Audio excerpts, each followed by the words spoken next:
Assalamualaikum warahmatullahi wabarakatuh. Salam kenal, nama saya Adi Nugroho.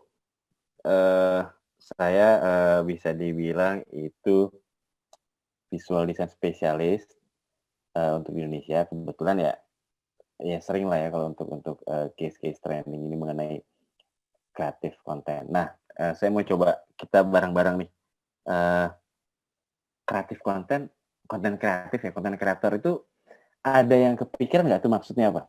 Sebelum kita melangkah jauh nih, kita ngobrol dulu. Ada yang mau coba jawab nggak? Konten kreator tuh apa sih? Gitu. Kak Molly coba mau mau coba jawab nggak, Kak? Halo?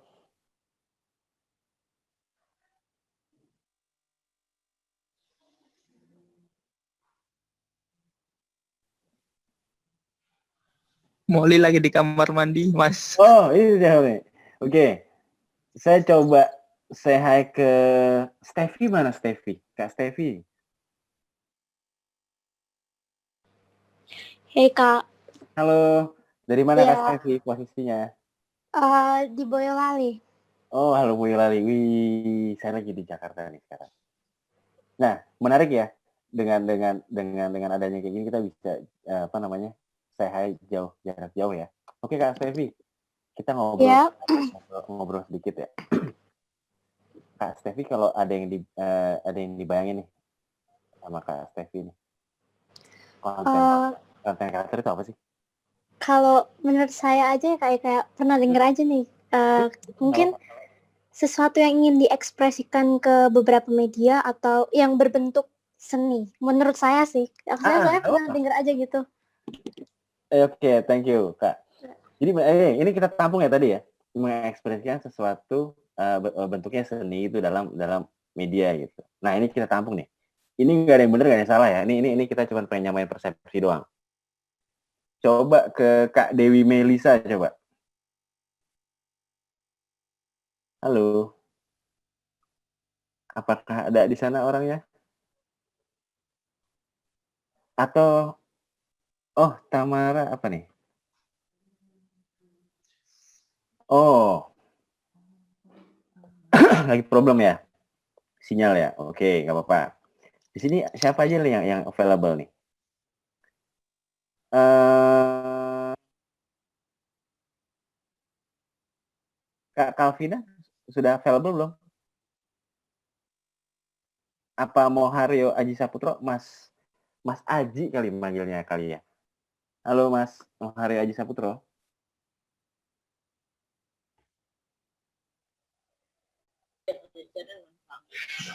Iya Mas, halo. Halo, salam kenal Mas. Iya Manggilnya Mas Mas. Aji. Mas Aji apa Mas Haryo Ya, nih? Mas Hah? Haji aja. Oke Mas Aji. Mas Nah, kan kita Haji. iya Mas Aji. Mas Haji, Kan kita Hah? Iya, Mas Mas Aji ya Haji panggilnya aja. ya. Siap. Oke.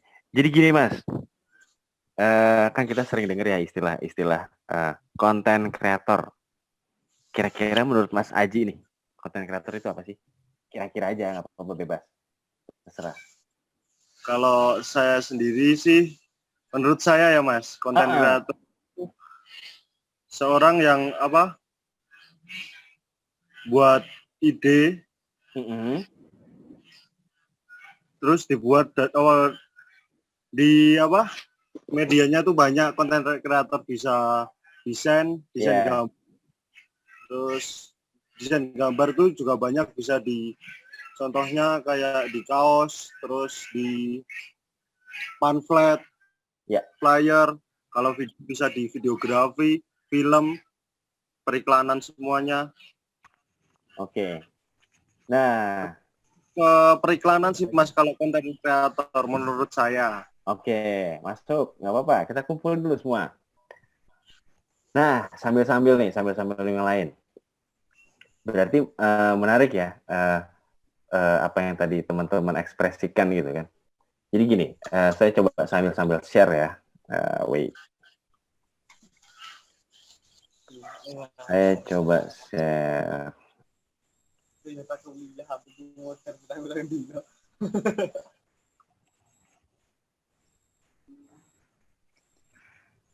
Wait.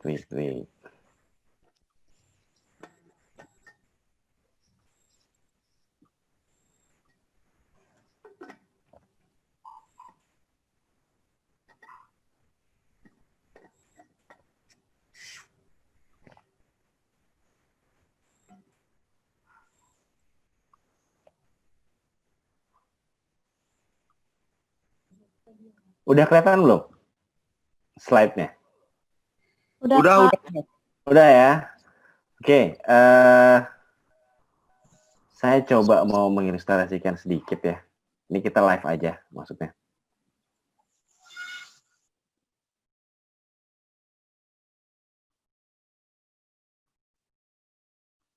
Oke.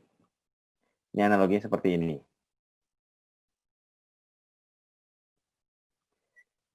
Oke, kalau secara harfiah, konten itu artinya apa?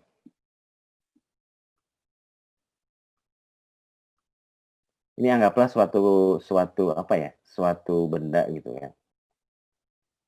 Dan konten itu apa? Konten itu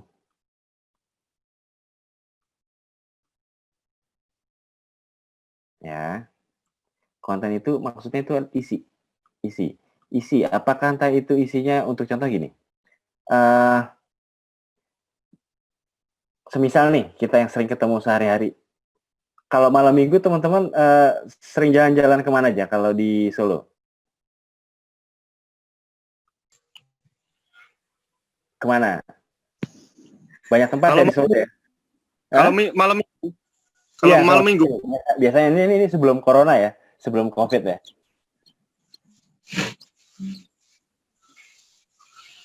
Anggaplah ke ini ya, apa namanya kalau ke daerah yang ada Tugu Manah tuh Manahan ya, di daerah Manahan atau mana sih ada banyak ya? Banyak tukang jajanan di mana tuh kalau di Solo tuh? Di daerah di daerah Banyak, Kak. Di mana juga banyak. Ada. Nah, di Manahan juga ada ya. Alun Kidul. Iya, Balon Kidul bisa. Atau enggak kalau misalkan mau naik ke atas sedikit ke daerah Karanganyar di Taman Pancasila misalkan kan Tawangmangu. Tawangmangu gitu. Oke. Sampelnya gini, bahasa gini. Di saat teman-teman nih pas lagi malam mingguan misalkan ya, jalan-jalan ya.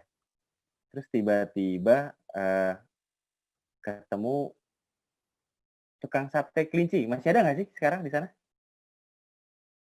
Banyak, Mas. Banyak. Banyak ya. Nah, yang paling terkenal siapa? Wah, kalau nggak kenalan, Mas. Oke, nah ini case-nya tuh di sini berarti. Case-nya di sini. Oke, berarti gini. Dari sekian banyak, ini saya coba ilustrasiin aja ya. Dari sekian banyak tukang sate, misalkan.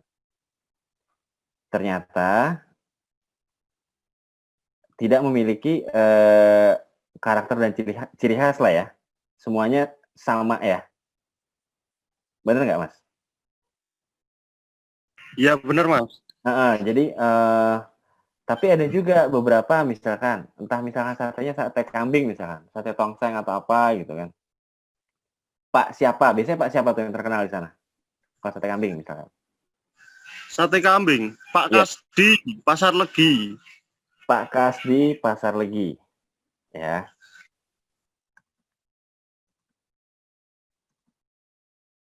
Nah.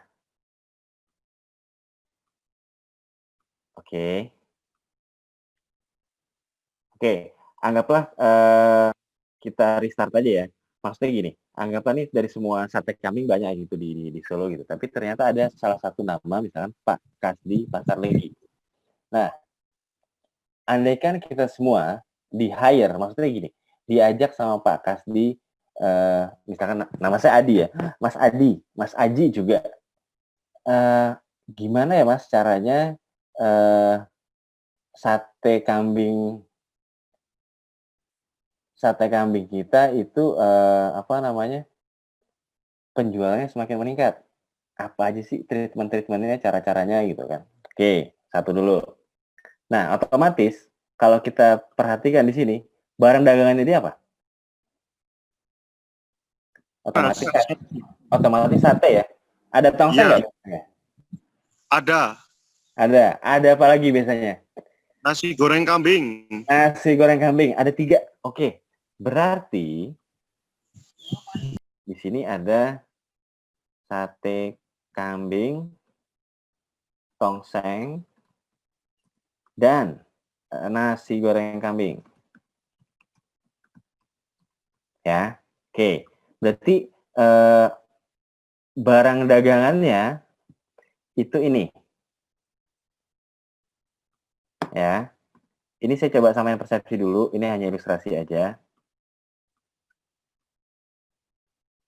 Oke. Nah, yang dimaksud dengan content creator, tugas dari seorang content creator adalah gimana caranya mempromosikan baik nama restoran ini, misalkan restoran sate ini, warung sate ini, dan juga membahas isi dari menu-menunya. Untuk contoh, yang membedakan sate kambingnya Pak Kasdi dengan yang lain apa? Nah, itu bisa jadi bahan konten kreator. Gitu. Ini contoh ya. Contoh gitu. Misalkan membuat narasi ya. Nah, di situ sate kambingnya pakai daging kambing yang umurnya baru 3 bulan, masih kambing muda misalkan. Bisa aja. Sampel 1. Atau enggak, tongsengnya ternyata bawang putihnya itu dari bawang putihnya itu dari Kamboja misalkan. Bisa aja kan, walaupun misalkan semua bawang putih sama aja gitu kan. Tapi kalau misalkan kita coba, oh ternyata Pak Kasdi ini menggunakan rempah-rempah yang berkualitas tinggi. Nah, kayak gini-gini mesti kita analisa dulu sebelum membuat konten gitu. Jadi bisa dibilang ya, untuk membuat sebuah konten itu analisa dan kira-kira potensi apa yang orang tuh pengen tahu gitu. Nah, jadi kalau dari ilustrasi ini, kira-kira konten apa? Konten kreator itu apa? Ayo, nggak apa-apa. Di sini kita nyamain persepsi dulu ya, sebelum masuk ke materi yang Gimana? setelah kita tadi ya ngobrol di sini Mas ya, kita perhatikan gitu kan. Tugas-tugas dari konten kreator ini, tadi analisa dari produknya dia apa aja, sate kambing, tongseng, nasi goreng kambing ya kan. Dan juga nama dari restoran tersebut, gimana caranya pengunjungnya lebih banyak dan makin laris gitu. Nah, berarti kesimpulannya konten kreator itu apa? Oke, saya bantu ya. Konten kreator, konten kreasi atau konten kreator itu pelaku yang mengusahakan terbentuknya sebuah informasi dengan tujuan tertentu yang bersifat ekonomi. Konten kreator, baik itu ekonomi, baik itu hiburan dan segala macam. Nah, jadi gimana caranya nih? Semisal semua sate kambing bentuknya sama aja kan, pasti pakai bambu dan segalanya. Tapi gimana caranya kita mengkomunikasikan sate tersebut itu bahwa itu lebih spesial daripada sate kambing yang lain.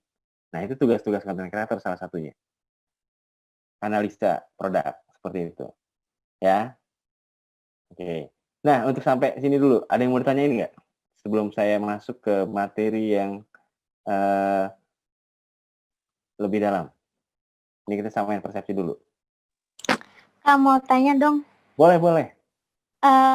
Kan misal konten kreator ini itu bisa nggak sih misal saya punya yang sate kambingnya nih, saya buat kayak misal odading Mang Oleng itu, ya kayak gitu itu termasuk kayak konten kreator atau cuma buat maybe buat apa biar terkenal aja gitu dagangannya gitu, atau itu atau dia bisa jadi konten kreator karena dia punya ide buat in jualannya gitu. Ya, itu adalah ide untuk konten kreator. Beliau tuh Mang siapa namanya? Saya lupa, saya ada sempat nonton juga tuh. Yang odading ya? Iya, Mang Oleh. Mang Oleh ya. Nah, itu adalah salah satu strategi beliau, strategi Mang Oleh untuk gimana caranya nih dagangan saya dikenal orang banyak gitu. Seperti beriklan, seperti berpromosi, tapi dengan caranya dia sendiri gitu kan. Dan kata-kata yang dia coba lontarkan dengan dia bikin video dan segala macam, itu kontennya. Untuk contoh gini, setiap kita ke pasar, setiap kita ke pertokoan segala macam, banyak banget kan papan iklan segala macam. Kira-kira bikin kita bingung nggak? Ya bingung Mas. Iya. Saking banyaknya gitu iklan yang ditempel sampai gini, sedot WC aja tuh ada nempel gitu di tiang listrik, bener nggak? Di Solo Iya, ada juga nggak? Banyak. Banyak juga kan yang pakai metode seperti itu. Nah, konten kreatif itu lebih dari itu, lebih dari yang konvensional. Nggak cuma hanya desain, nggak cuma hanya gambarnya bagus apa segala macam. Untuk contoh yang tadi benar, Mang Oleh dengan logatnya dia Sundaan itu bahasa Sunda, dan dia mengekspresikan bahwa barang dagangannya odading tadi tersebut gitu. Nah itu jadi salah satu hal yang bisa melampaui tadi, mau posternya banyak, mau iklannya banyak, tapi ternyata cukup dia dengan bikin satu video, semua jadi pengen cobain jajanannya dia, makanannya dia. Itu dulu ya, sampai situ dulu. Nah berarti itu apa maksudnya? Kreatif ya, mengupayakan sesuatu, mengupayakan apa bilangnya? Memviralkan. Iya, kalau bahasa kita tuh sekarang memviralkan ya. Gitu. Viral tuh dari arti kata virologi dan virus loh. Nah, jadi gimana caranya itu tersebar dengan sangat cepat. Oke, berarti udah paham nih di bagian sini. Kalau sudah paham, kita masuk ke materi ya. Kayaknya sudah mulai inline nih satu dengan yang lain. Halo Mbak Tamara, selamat datang.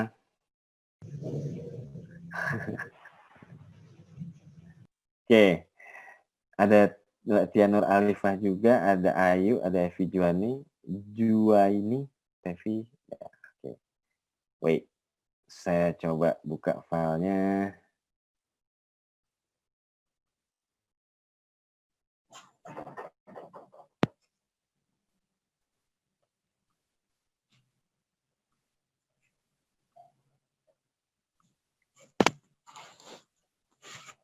Oke, sebelum masuk ke arah sana, tadi di awal kelas tuh, di awal kita mulai, saya sempat ngobrol sama host kita, Mas Igun, saya manggilnya Mas Igun, gitu kan.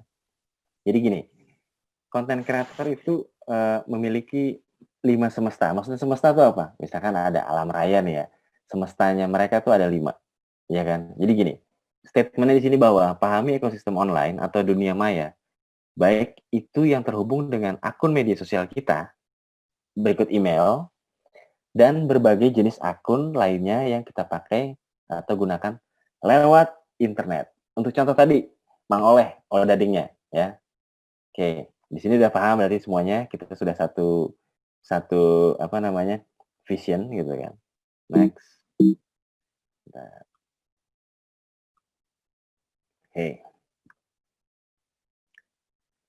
Nah, channelnya tuh kira-kira apa aja sih? Jadi gini, channel atau saluran, fungsi saluran atau channel dalam visual content adalah sebagai wadah pesan, baik itu berupa tulisan dan gambar yang akan disampaikan pada pemirsa atau audiens. Dan di sini bisa saya tambahin lagi ya, nggak cuma gambar, tapi video pun juga bisa.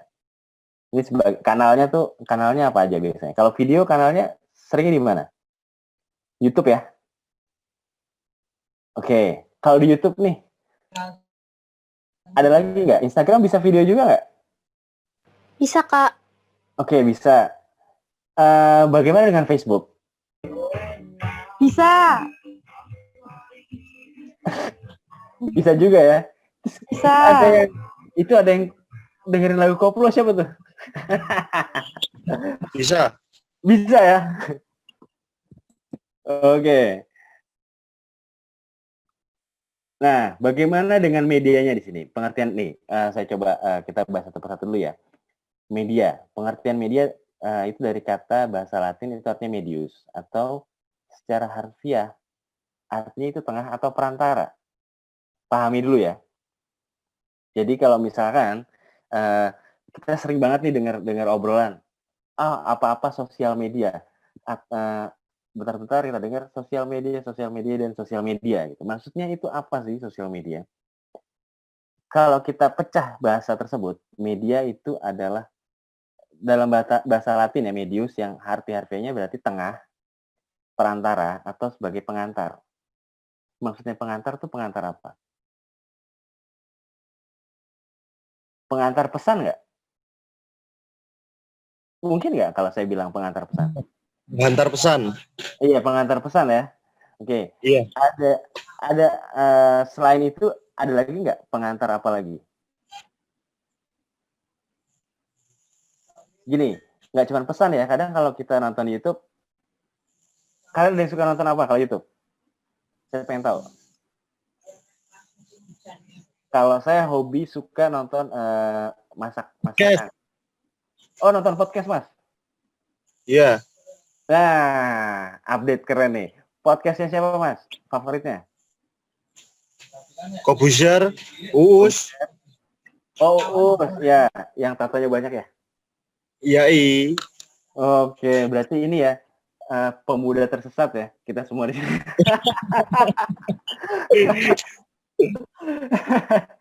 Oh, nonton juga ya. Oke, bagus. Berarti update. Jadi gini, di media itu apa sih bisa dibilang tuh sebagai perantara atau pengantar ya dari pesan, apakah itu bentuknya hiburan, ataukah itu informasi, ataukah itu berupa pendidikan, gitu kan, atau penjelasan dan segala macam, sampai formatnya ada kayak itu ada podcast. Yang lagi tren sekarang apa? Podcast ya? Ada apa lagi? Ada yang main TikTok juga nggak sampai di upload ke YouTube? TikTok jadi media nggak sekarang sih? Ya TikTok Mas, tapi udah masuk Instagram juga sih. Collab. Collab. Iya. Oke, keren. Nah, ini wajib buat teman-teman pahami ya bahwa apabila ada sebuah tren, manfaatkan tren tersebut sebagai ini tips. Manfaatkan tren tersebut sebagai sarana kita untuk memberikan informasi sesuai agenda apa yang kita miliki gitu. Pahami itu dulu ya. Jadi kalau ada tren, lagi tren podcast misalkan, kita bisa dong misalkan di sini saya ngundang Mas Aji tadi sama Mas Aji misalkan. Siap. Nah, Mas Aji, kalau misalnya kita bikin podcast, Mas Aji mau ngebahas apa kira-kira?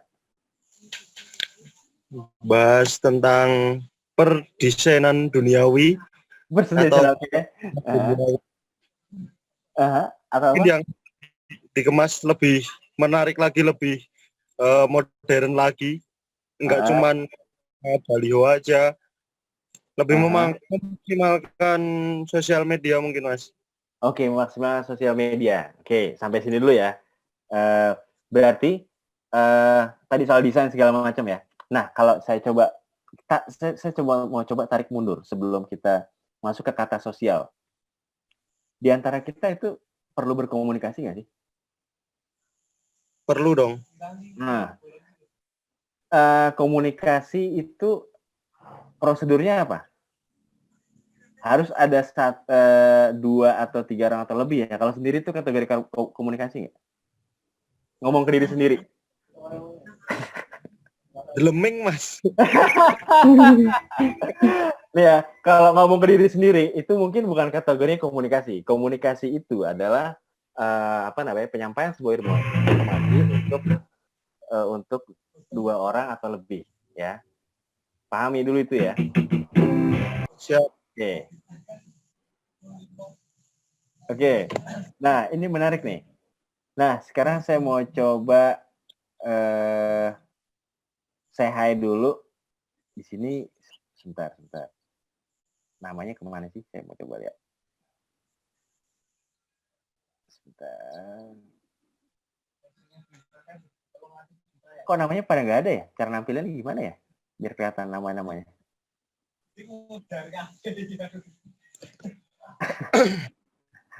Oke, Mbak Tamara. Halo, Mbak. Ya Mas, halo. Ya. Mbak Tamara di Solo atau di Jogja atau di Kalimantan atau di Sumatera atau Di Solo Mas. Oh, Solo juga. Nggih. Nggih, oh Solo. Nggih. Mbak saya juga orang Solo kok. Mbak saya itu orang Karawang. Jadi kita satu rumpun sebenarnya ya. Oke. Jadi gini, Mbak Tamara. Kalau Mbak Tamara itu di Solo ikut komunitas? Bagaimana Mas? Di Solo ikut komunitas kah? Komunitas dulu iya sih Mas. Dulu apa tuh? Komunitas pencinta alam Mas. Oh ya? Belajar pencinta alam. Ih, keren. Nah, kita coba pahami dulu ya tadi ya soal komunikasi ya. Di saat komunikasi ngumpul, biasanya dulu kalau untuk ngumpul, cara ngumpulnya gimana Mbak? Cara memberitahukan informasi ya? Kalau dulu masih lewat BBM sih Mas. Karena zaman saya dulu tuh masih lewat BBM.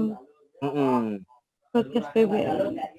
Broadcastnya via BBM ya. Nah, ini buat teman-teman pahami ya. Jadi gini, di saat informasi itu keluar, anggaplah saya sumber. Saya ketik BBM broadcast itu ditujukan untuk ada di sini ada Mbak Tamara atau teman-teman yang lain. Nah, itu sebagai reseptor, sebagai penerima. Ya. Itu konteksnya karena kita komunitas, jadi saling menginfokan. Bagaimana dengan sosial media apabila saya sebagai yang punya sumber berita, sumber informasi, di saat saya upload, apakah semua di sini bisa menerima? Belum tentu kan? Variannya terlalu banyak. Untuk contoh gini, saya suka ikan mas. Maksudnya gini, saya suka makan ikan, tapi jenis ikan mas. Belum tentu semua di sini senang bilang kalau ikan mas itu enak kan gitu, atau enggak memang sama sekali nggak mau makan ikan seperti itu. Nah, informasi-informasi yang dikeluarkan itu kira-kira punya kecenderungan ini nggak sih kira-kira bisa jadi ada kontroversi nggak sih kalau di sosial media itu? Bisa. Nah, contohnya apa aja Mbak kira-kira yang bisa membuat kontroversi? Contoh yang bisa buat kontroversi apa ya? Nah, ya kayak dulu kok masalah pemilu gitu kan sering banget tuh Mas. Jadi batasannya ini ya, batasannya itu suku, ras dan agama tuh nggak boleh ya. Karena perpecahan, nah itu nggak boleh. Jadi apapun itu bentuk informasi yang mau kita sampaikan, ada baiknya itu harus mempunyai konten yang produktif dan bisa mengajak khalayak ramai untuk lebih positif. Untuk contoh, ternyata saya bandarnya hijab di Jakarta. Ya. Kalau saya buka bilang di Facebook saya atau di Instagram saya, terima reseller untuk di daerah selain Jakarta. Pada hubungin saya nggak kira-kira? Ya. Benar nggak?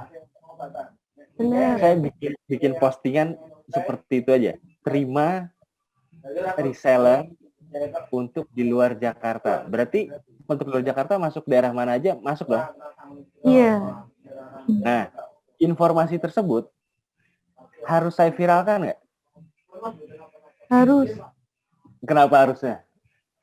Ya supaya kan tujuannya kan buat reseller di luar Jakarta. Kalau nggak diviralkan nanti juga calon resellernya nggak tahu. Nah, betul. Kalau itu nggak diviralkan, berarti nggak ada yang tahu kan? Cara ngeviralnya gimana sih kira-kira ada yang tahu nggak? Lewat promosi iklan promosi Instagram terus. Nah, ada lagi nggak? Apalagi? Melakukan yang beda dari yang lain, Mas. Nah, contohnya apa, Mas? Contohnya apa, Mas Haji? Saya apa ya? Bingung, Mas. Ngasih gratis. Misalkan Mas Haji suka mancing nih ya. Mas Haji suka mancing ikan misalnya. Oh ya. Giveaway buat yang 10 orang yang sama dapat umpan pasti dapat ikan yang besar misalkan. Itu bisa giveaway. Ada banyak metode sebenarnya. Kayak apa namanya, slogan-slogan yang sedikit unik atau yang Bisa. aneh nyeleneh. Slogannya sedikit leneh bisa. Nah, itu nanti kita lihat ini Mas. Kalau kita ada saat nanti coba untuk bikin slogan, nanti kita lihat nih apakah itu ada impact sama apa yang mau kita tuju untuk contoh. Dan kita seorang reseller ya.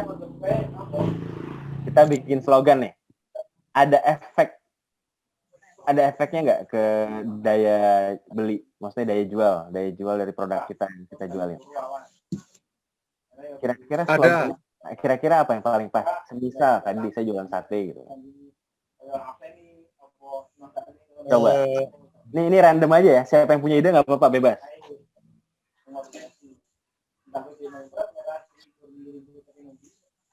Ayo, semisal gini.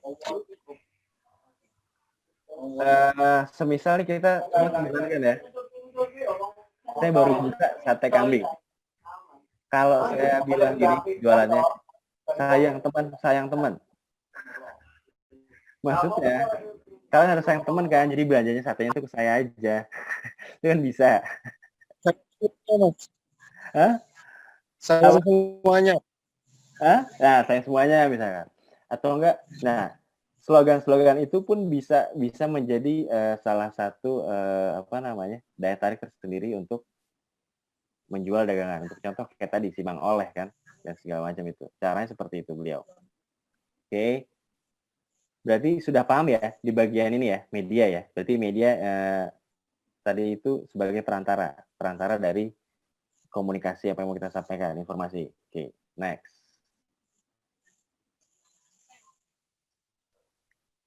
Nah, kira-kira nih, kalau saya bikin tugas buat teman-teman yang ada di sini semua, bikin channel resmi kalian. Paham maksudnya nggak channel resmi? Kalau di Instagram misalnya. Buat media sosialnya, Mas. Semisal gini, di sini ada yang pernah jualan apa aja? Saya mau coba. Ini dong, coba buat teman-teman yang lain juga boleh aktif. Kita cara belajarnya kolaborasi aja. Gimana? Kalau saya punya itu Mas, pijat bayi tapi home care. Jadi saya promosinya lewat Instagram. Nah, promosi lewat Instagram. Mbak sudah buat Instagramnya? Sudah? Oke. Di sini kan berarti masuknya media resmi ya? Maksudnya resmi dalam arti kata gini. Enggak. Gimana? Nama pijat bayinya apa? Siti Hajar Baby Care.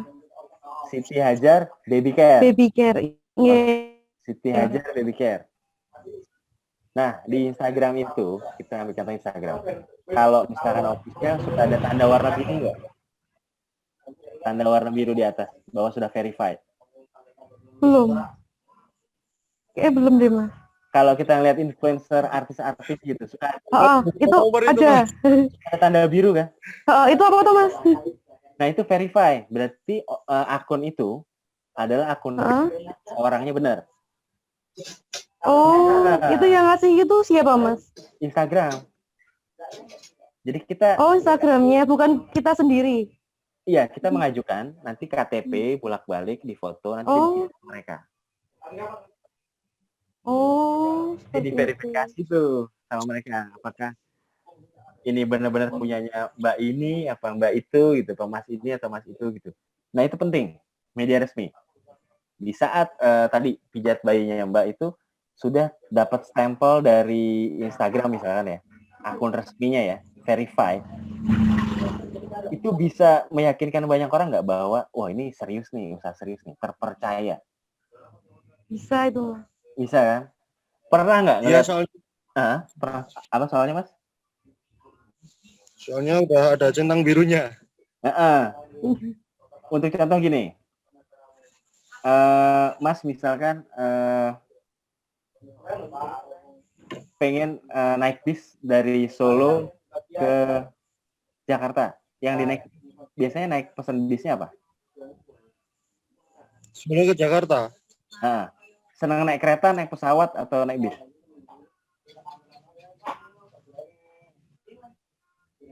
Senang naik apa? Coba saya tanya. Buat yang lain.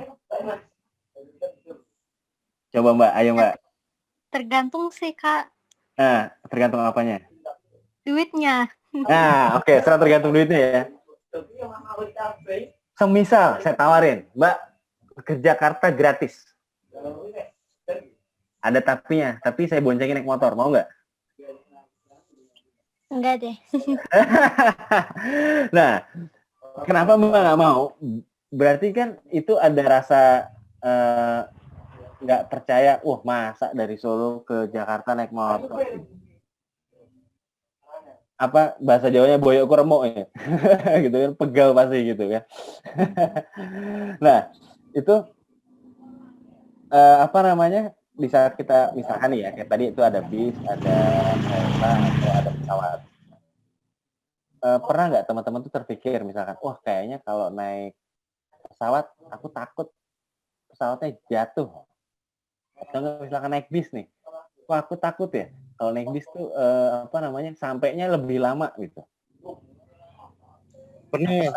Pernah kan? Nah, jadi istilah rasa percaya dan rasa aman itu sangat penting sekali untuk klien. Jadi kalau apabila one day kita jadi apa ya, pengusaha kah, ataukah itu reseller kah, atau itu whatever lah ya buat teman-teman itu, rasa percaya itu harus kita hadirkan ke audiens.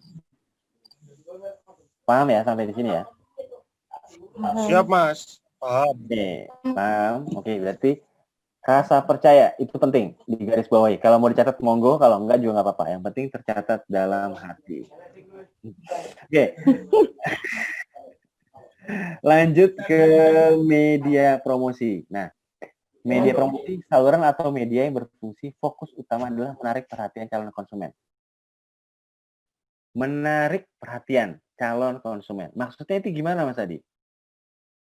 Gimana Mas? Bisa diulangi? Oke. Media promosi itu fungsinya adalah fokus utamanya adalah menarik perhatian calon konsumen.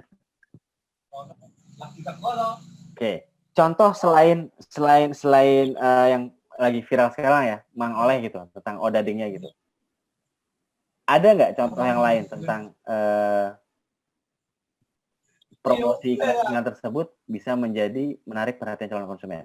Ada contoh yang lain nggak? Zaman dulu nih. Yang lagi Contoh. Nah, yang lagi tren dulu di antara kalian apa? Hah? Aqua. Apa ngomong? Dangdut. Dangdut. Oh, misalkan gini, aku tuh kemarin ini ngomong-ngomong dangdut ya. Aku tuh kemarin tuh sempat browsing ya. Saya lagi di YouTube nih. Saya ketik Alan Walker. Tapi ternyata yang keluar tuh ada Alan Walker Faded Koplo. Canggih nggak tuh? Berarti? Canggihnya kenapa? Ternyata yang si musisi sendiri Alan Walker misalkan, ya mungkin segmen pasarnya Alan Walker orang asing segala macam, tapi ternyata Indonesia juga punya versinya sendiri, dan itu ternyata menjadi ketertarikan sendiri gitu kan. Ini kalau kita ngomongin soal dangdut ya, musik ya gitu. Nah, si yang tadi membuat musik koplo tadi tersebut, koplo Indonesia atau apa gitu namanya, ternyata banyak mengcover musik-musik asing yang dimana di saat dia mengcover tersebut, nama bandnya tersebut akan menjadi terangkat. Bener nggak? Bener Mas. Bener banget Kak. Bener banget kan? Nah, Iya. itu menjadi salah satu cara sebenarnya. Jadi kalau nanti kita masuk ke ranah content creator, kita harus berpikir keras tuh gini, gimana caranya ya buat beda dari orang-orang gitu, seperti itu. Kalau tadinya mungkin kita hanya mengiklankan pakai brosur atau pakai apa, misalkan baliho atau segala macam, atau sampai sosial media yang biasa-biasa aja gitu kan. Nah, kira-kira apa gitu. Nah, itu yang mesti kita analisa dan lebih detailisasi ya, itu seperti apa gitu. Seperti itu. Nah, sorry, ini yang bagian tulisan media promosi harusnya media bayar di sini, atau berfungsi sebagai transaksi jual beli. Jadi ada kayak media online shop, tahu kan? Pada suka Tahu, belanja Mas. di mana aja? Biasanya pada suka belanja di mana? Ih, Kalau shop di cewek Shopee ya, Shopee. ngomong ya. Shopee ya. Shopee lagi banyak deal nggak? Shopee lagi banyak deal nggak, Mbak Molly? Banyak ya? Banyak, oke. Ya, Biasanya kemarin habis beli ban, Mas. Hah? 10.000. Kemarin habis beli ban sepeda. Nah, beli ban sepeda gimana ceritanya tuh? Coba cerita, Mas. Coba Mas Baskara. Yang beli topik sih, Bang. Kemarin Oh, kan di kantor rusak. Di toko, sepedanya. iya banyak rusak. Ban dalamnya rusak kan. Nyari Oke. di situ nggak ada. Order di Shopee. Di Tokopedia kayaknya. Tokopedia ya. Oke, menarik ya. Kalau dulu kita di saat sepeda kita rusak, bannya rusak, kempes, gembos, kita mau ganti ban baru misalnya. Kita nyari bengkel ke sana ke sini nggak nemu, susah kan? Iya, Atau Mas. atau kita nanya ke tetangga gitu. Mas, di sini bengkel sepeda di mana ya? Dulu kan seperti itu ya, zaman-zaman dulu kan. Ternyata kita sekarang cukup pegang handphone, kita cari ban sepeda. Nah, Mas Baskara itu di saat memutuskan, saya mau beli ban sepeda merek ini di toko ini, itu gimana ceritanya, Mas? Percaya aja. Lihat ulasan, Mas. Nah, berarti balik lagi ya di awal tadi kan, rasa percaya kan, benar nggak? Iya. Selain ulasan apa? Mas lihat apa? Rating, Rating, ulasan, rating, ada lagi penjualan. penjualan ya. Jadi kalau semakin banyak dia barang keluar yang terjual, itu bisa jadi ini nggak, portfolio nggak? Bisa jadi portofolio. Iya dong. Kita misalnya kita sama pembeli ya gitu kan. Barangnya banyak tapi jumlah pembelinya nggak ketahuan. Ragu nggak? Ragu. Jujur, kalau saya sih ragu ya. Satu, ragu. Ya, Mas. Kalau faktor harga, ada bisa bikin ragu nggak sama percaya? Faktor harga. Faktor harga ada, Mas. Kadang biasanya barangnya mahal tapi anjlok banget gitu loh, Mas. Oh, Kan oke. aneh. Aha. Pernah beli apa, Mas? Yang Pernah beli mahal. bank. Apa itu? Power bank. PB, Oh, power Mas. bank. Oh, power bank. Oke, power bank. Mahal. Ya mahal. Murah. Oh, murah. Ya murah tapi barangnya jelek. Oh, gitu. Jadi ada yang murah, harga kualitasnya kurang bagus ada. Ada juga yang jualnya mahal, kualitasnya kurang bagus ada. Pernah nggak ngerasain juga? Pernah kan? Pernah. Juga. sering, Kak. Oh, sering ya. Belinya mahal tapi pas dipakai ternyata kurang ini. Kira-kira si penjual tuh hebat nggak? Kok kita bisa percaya dengan harga mahal ternyata? Nah, ini mesti teman perhatiin ya. Kalau misalkan menjual barang murah dengan harga murah itu biasa aja. Tapi kalau misalkan coba nih barangnya mahal tapi sebenarnya standarnya biasa aja, itu hebat nggak mereka ngejual? Banget. Kalau kita coba perhatiin ya, sampai kita Iya. percaya mau beli gitu, walaupun sebenarnya barangnya biasa aja. Nah, itu adalah next level dari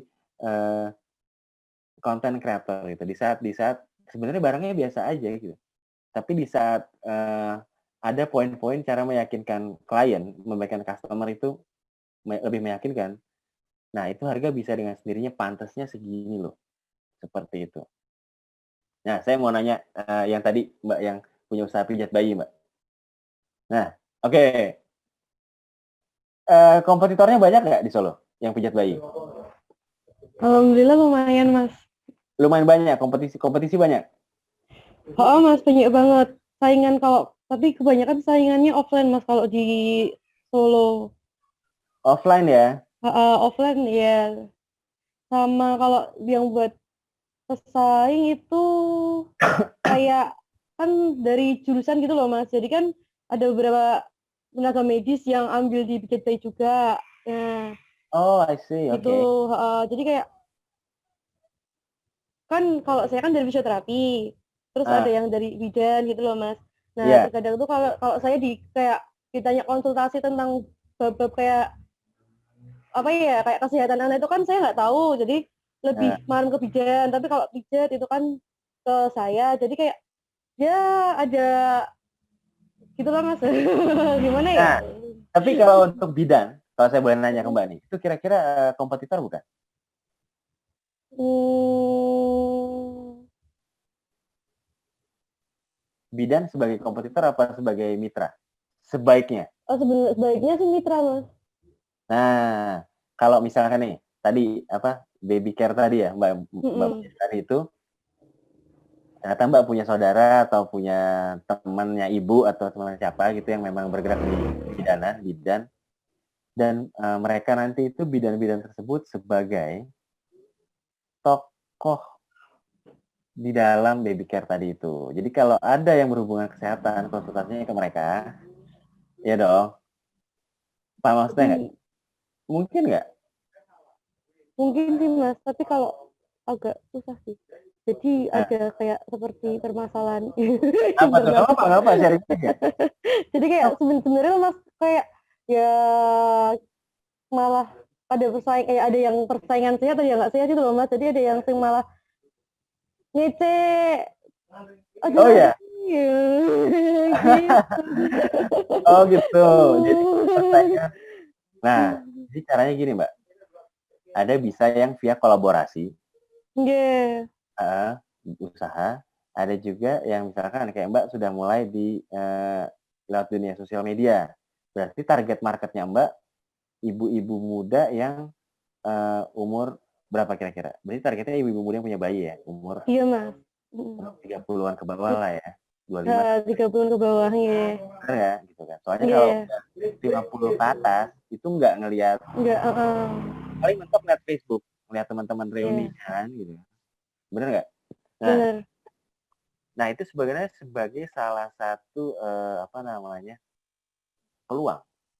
Di saat tadi Mbak sudah mulai di apa namanya Instagram, itu bagus. Itu juga ada juga sahabat saya misalnya.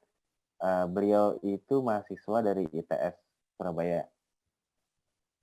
Ternyata dia anak desain komunikasi visual gitu kan. Tapi dia punya kecenderungan, dia sempat nanya, Mas Adi, kok saya sukanya ngerias muka ya hobinya?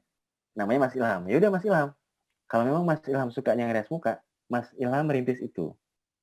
Mulai dari sekarang, setiap kali ada job ngerias muka, biasanya apa sih? Pengantin ya, segala macam ya. Itu diupload ke Instagram, segmen marketnya nanti akan terpilah sendiri kalau kita pasang iklan. Yang sering buka Instagram siapa sih? Alhasil Surabaya dan kota-kota sekitarnya itu mulai dikenal namanya. Dan Mbak juga bisa melakukan hal sama seperti itu. Gitu. Ini sambil-sambil kita ngobrol ya tentang persepsi Yap. content creator. Oke, ada lagi nggak yang punya thoughts? Aktif dong kelasnya. Saya pengen ngobrol banyak sebenarnya. Cuman nggak seru nih kalau kita nggak saling kenal. Ya, ada Mbak Siva. Halo Mbak Siva.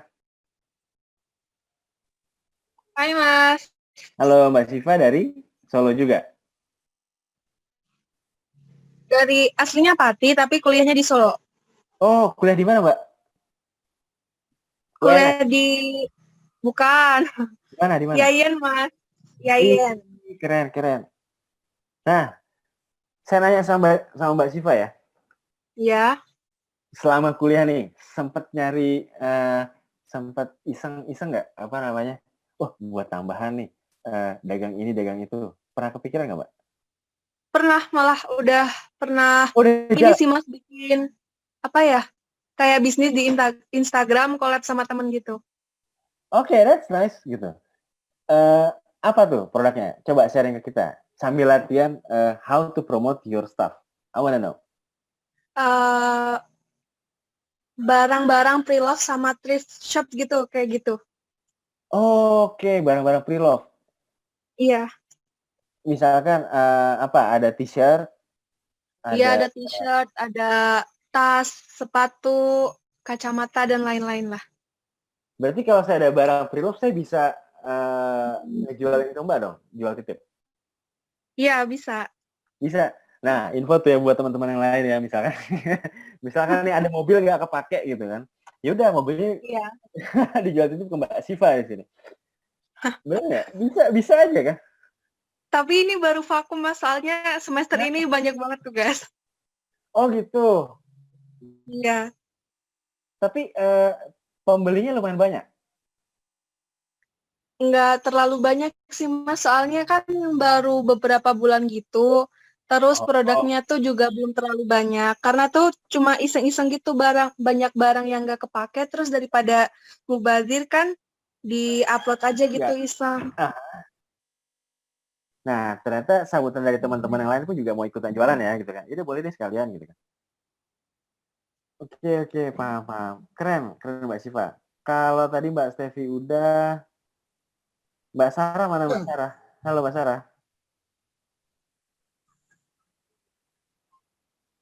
Halo, Halo Mbak Sarah, apa kabar? Posisi di mana Mbak? halo, Halo, posisi ada di mana? halo, Halo, di rumah, di rumah. kota apa? Oh, Solo. Kota Solo juga, oke. Mbak Sarah, sering Ya, belanja online nggak? ya sering. Apa yang sering Mbak beli gitu? Putus-putus maaf. Yang sering Mbak beli apa biasanya? Kalau di online shop tuh? Barang-barang kayak kosmetik gitu sih. Oh gitu. Nah itu kosmetik kan ada banyak nih. Ada yang dari Korea, ada yang dari Jepang, ada yang dari mana lagi? Dari China juga ada gitu kan. Produk lokal juga ada. Iya, Lebih enak mana? Beli di toko atau jualan online? jual online.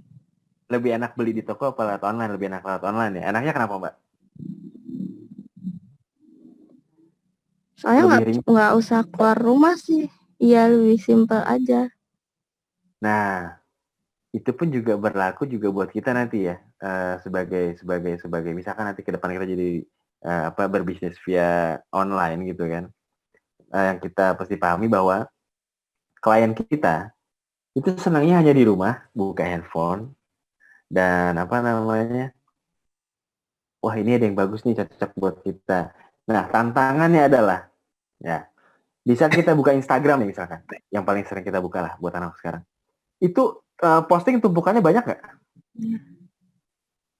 Banyak, Mas. Banyak banget. Selang setengah jam Banyak. ada. Selang setengah jam pasti ada ribuan di atas gitu kan. Bebas. Iya, banyak. Nah, kira-kira itu menjadi kendala nggak buat kita kalau kita jualan? Iya. Ya. Sih, sebenarnya iya sih.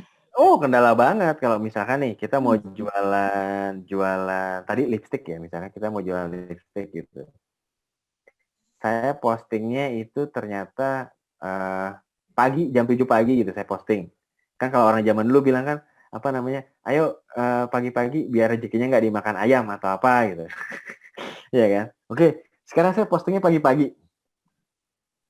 Karena mengikuti prosedur tradisi orang tua kita zaman dulu. Oke. Ternyata para pengguna Instagram itu baru online. Instagram itu jam berapa kira-kira? Sering kalau weekend jam Malam, Mas. 9. Kalau Jam 9, weekend 9 pagi. iya, Kalau misalkan hari biasa, Jam-jam makan siang. nah jam makan siang itu baru di posting. Tadi kita balik lagi ya ke tadi soal case saya uploadnya jam 7. Sedangkan kita semua yang ada di sini nanti misalkan Mbak Sarah ternyata upload jam 7.15. Berarti punya saya sudah ketumpuk di atas ya. Nanti Mas Aji sudah kependem. kependam, istilahnya itu gitu, ketumpuk. kira-kira jadi terlihat nggak iklan saya? Apa produk saya? Enggak kan? Nah, Enggak. jadi ada baiknya nih, sesuaikan sama jam yang lagi orang-orang itu bakal buka gitu. Kayak tadi jam makan siang, ya kalau bisa kita uploadnya itu jam makan siang kalau di Solo sama Jakarta sama ya, nggak apa jam 12 misalnya. Mungkin Ya. jam 12.15 kita posting. Jadi fresh. Ya, itu satu. Berarti jam itu sebagai acuan untuk kapan yang saat terbaik kita posting. Ada lagi nggak? Kalau sore gimana kalau sore? Malam. Malam. Kalau malamnya jam berapa? Jam 9 apa jam 8? Jam 8-an, setengah 8. Tapi kalau orang sekarang kayak jam 7 juga udah online ya, habis maghrib tuh online ya. Kalau orang-orang sekarang kayak habis sholat isya gitu kan. Pas habis makan malam deh. Percaya pasti langsung buka sosial media kan. Entah ada yang nge-like atau enggak dilihat juga. Kalaupun Instagramnya sepi juga tetap aja diliatin itu, benar nggak? Ayo, ini behavior yang harus kita pahami ya. Atau enggak ngelihat teman-teman kita yang lagi berkegiatan apa gitu ya. Nah, ya. Oke, sekarang kita balik lagi masuk ke slide. Oke. Nah, peran dari visual konten visual, maksudnya gini, visual itu apa? Ada yang bisa mendeskripsikan nggak visual itu apa? Visual itu gambar. Ya, gambar. Betul, visual itu gambar. Nah, fungsi dari peran visual itu adalah sebagai awareness. Awareness itu apa? Calon pembeli untuk mengetahui keberadaan produk tersebut. Untuk contoh, kalau saya jualannya itu pisang goreng, kalau saya gambarnya durian itu nyambung nggak? Lucu, Mas. Iya kan? Gitu. Atau juga gini, tapi hal tersebut bisa menjadi salah satu apa ya bilangnya ya? Trik market. Ini menarik Mas Haji. Pas hari apa gitu, saya di jalan di Jakarta itu ngelihat. Kalau di Solo ada tukang dagang ini nggak Mas? Apa namanya? Ayam goreng yang isinya ada kerang, ada seafood, pecel lele segala macam, tahu ya? Ada. Ada ya. Biasanya pakai spanduk itu nggak? Ada yang gambarnya ada ayam goreng, ada gambar apa gitu, goreng-gorengan itu dilukis gitu di spanduk. Ada.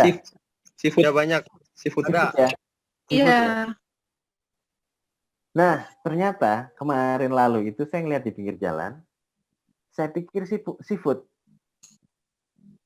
Ternyata itu tulisannya Raja Komputer. Spanduknya pakai spanduk seafood modelnya, desainnya. Pak maksudnya nggak? Aku pikir seafood. Ya paham Mas. Iya paham. Tapi di sini dia nggak nulis, dia malah nulis gini, tidak menjual makanan. Spanduk Raja Komputer. Nah itu sebagai strategi yang oke banget tuh kalau saya perhatiin. Jadi kadang untuk menimbulkan rasa awareness, rasa penasaran itu penting. Kalau judul sebuah produk penting nggak? Apa nama toko? Penting gitu? Mas. Penting. Penting banget. Oke, Mas Aji kalau punya toko gitu, mau Mas Aji namain apa? Amazon Merch Mas. Nah, kenapa? Kenapa? Itu karena apa? Sebelumnya ya di tempat sini teman-teman berkumpul satu komunitas, terus juga dekat sungai, juga dekat banyak pohonnya, terus bilangnya Amazon. Nah itu kumpulan terus ada ide buat berbisnis, lalu jadilah bisnis merchandise, membuat produksi kayak sablon. Oh, berarti Amazon Merch itu mengerjakan sablon? Ya Mas. Bisa pakai tinta apa aja? rubber, plastisol, Heeh. Discharge bisa? ya, Bisa. ya. Maksimal pengerjaan berapa lama? Tergantung berapa pieces pemesanan Mas, sama tergantung desain. Berarti aku bisa pesan ke sana. Oh, main aja Mas ke Amazon Merch. Oke. Nah, itu nah ini menarik nih. Ternyata dari nama itu juga bisa menimbulkan arti sebagai sebuah arti dan juga sebagai apa ya? Sebuah awareness ya. Kayak tadi Mas Haji bilang Amazon Merch gitu kan. Itu di sungai dekat sungai mana? Apa dekat Sungai Berantas kah? Apa dekat Sungai Bengawan Solo kah? Gitu kan? Enggak Mas, cuman sungai apa? Ya aliran sungai Oh kecil. gitu. Oh, kecil. Tak kira dipikir Sungai Bengawan Solo gitu Mas, bikin perusahaan sablonnya gitu kan. Oke. Nah, ini menarik. Nah, nama itu juga penting ya. Nama judul entah itu tokonya apa gitu. Nanti tugas kita kan ini ya salah satunya saya pengen nge-challenge teman-teman ya. Bikin nama toko. Kalaupun kalian sudah punya toko sekarang, tapi nanti nama-nama toko tersebut menjadi cabang-cabang dari toko kalian yang bisa kalian maintain sendiri. Untuk contoh gini, ada yang pernah ngelihat bagaimana laba-laba menangkap mangsanya? Jaring, pakai jaring. Ya. Apakah laba-laba bikin jaringnya hanya seutas talinya dia, jaringnya dia? Enggak kan? Enggak. Dia memiliki banyak jaring. Untuk contoh gini, Mas Aji punya Amazon. Tapi Mas Aji juga buka toko sebagai seakan-akan itu saingan. Ya. Tapi sebenarnya itu Mas Aji juga. Kayak Indomart sama Alfamart ya Mas? Iya benar. Sekarang gimana caranya kita berpikir seperti itu? Jadi pembeli dari kita nih, apapun itu ya barangnya ya, kebetulan aja kita lagi ngobrolnya misalkan soal kaos gitu kan. Amazon Merch menerima jasa sablon. Tapi misalkan ternyata kaos yang reject kan banyak juga Mas. Ya seperti itulah Mas. Nah, kalau kaos yang reject, misalkan kaos reject kita jual gitu. Jadi duit nggak Mas? Gimana Mas? Kaos yang reject kita jual dengan harga murah gitu. Ya, terus Mungkin nggak kira-kira? mungkin bisa. Nah, bisa kan? Terus kayak tadi misalkan ada apa nama pre-love kaos misalnya juga ada segala macam. Nah itu semakin selain kita fokus di toko kita ya. Tapi nanti coba Mas Amazon lagi. Mas Aji juga apa namanya? Mas Aji juga gimana caranya membuat Phantom tuh maksudnya ini. Phantom account itu yang berfungsi untuk mengarahkan segmen-segmen calon klien itu untuk datang ke officialnya Mas Aji ke Amazon. Nampaknya Phantom apa? Oke, Phantom account. Tapi bukan akun bodong bukan ya? Kalau akun bodong kan nggak ada kegiatan. Ini ada kegiatan, tapi nanti ujung-ujungnya mengarahkan pembeli untuk pesennya itu ke Amazon. Untuk contoh gini, Amazon fokus di Instagram misalkan Amazon fokusnya tentang bagaimana sablon apa yang sudah dijalankan dari klien. Misalkan ada yang ngerjain ini Mas untuk fitness. Nah itu diupload. Tapi nanti misalkan Mas Aji bikin Phantom account mengulas tentang sablon. Cara-cara bikin sablon seperti apa? Nanti itu yang diiklanin. Itu kayak provokasinya gitu tuh Mas. Iya. Misalkan ya, nih saya kasih bocoran aja ya. Informasi persablonan Kota Solo. Orang-orang nggak mesti tahu itu Mas Aji, tapi Mas Aji menceritakan perkembangan sablonan di Solo. Nanti kalau tanya yang paling bagus yang mana Mas? Oke, yang paling bagus sih nomor 1 misalkan Amazon. Nomor 2, misalnya apa? Nah, itu kan salah satu strategi marketing. Iya. Konten-konten tersebut mengarahkan si klien untuk berpikir, oh oke, gue coba deh yang ini. Nah, nanti kalau kita sudah dapat klien, ada baiknya kita harus benar-benar mengerjakannya dengan ini ya, dengan sebaik-baiknya ya, agar kita mempunyai kepercayaan. Oke? Nah, tadi kita masuk ke soal interest. Di saat kita membuat sebuah phantom account,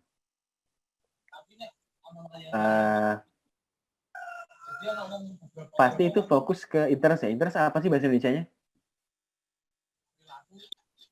Minat ya? Tertarik. Iya, ketertarikan. Oke, saya mau nanya ke Mbak Molly nih. Halo Mbak Molly. Mbak Molly interestnya apa Mbak? Nggak apa-apa, terbuka aja, bebas. Interestnya apa kalau lagi buka Instagram misalnya? Apa yang Mbak Molly pertama kali cari? Lihat. Lebih ke sport sih, sport. Sport. Olahraga. Ya, olahraga. Apa tuh Mbak? Olahraga apa Mbak? Selam. Oke. Olahraga Lebih di laut, selam. olahraga laut ya, diving ya. Oke. Di saat Mbak Molly itu ngelihat ternyata si ada perkumpulan produk dari alat selam tersebut mengeluarkan merchandise. Anggaplah sebuah gelang. Dan gelang itu bisa untuk keuntungannya bisa untuk dana sosial buat masyarakat yang di pinggir-pinggir pantai gitu, yang kurang beruntung. Kira-kira Mbak beli nggak?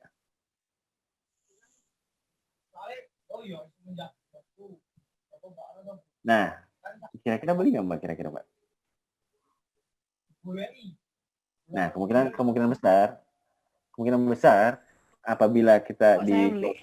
Nah, kan sebagai apa ya? Saya penyelam. Beli.